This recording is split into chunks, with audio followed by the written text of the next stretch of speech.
I need to think about it.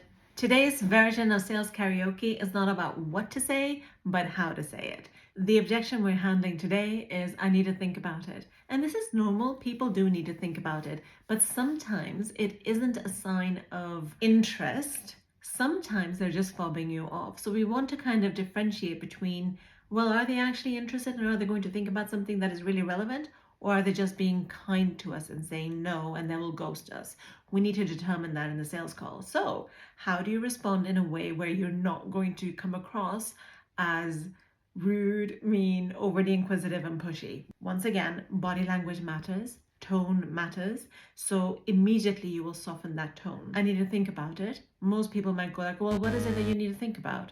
And that is too abrasive. We need to take it down a notch. Let's do this instead. If you said, I need to think about it, it'd be, I understand. Of course you need to think about this. When you go away and think about this, what is it in particular that you're wanting to ponder over? That's one way to say it, so we'll just use that one. Now it's your turn.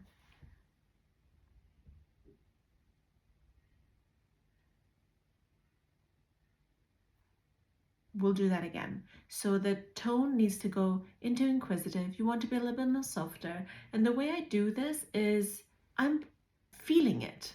I think that's the best way to do it. You got to feel it. If you feel defensive, it's going to come across emotionally in your voice.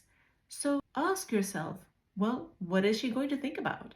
And if you're really curious about it, you're not going to say like, well, what do you want to think about? You're going to say, well, what is it that you would like to think about? What is it that you'll be pondering over? And do you know why you're asking this question? You need to understand that too.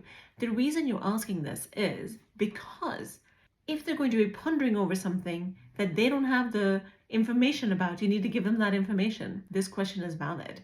They cannot think about something that is not going to be addressed by themselves. If it's you addressing it, you need to be there to give them that kind of information. All questions are valid. How you ask it is the most important part.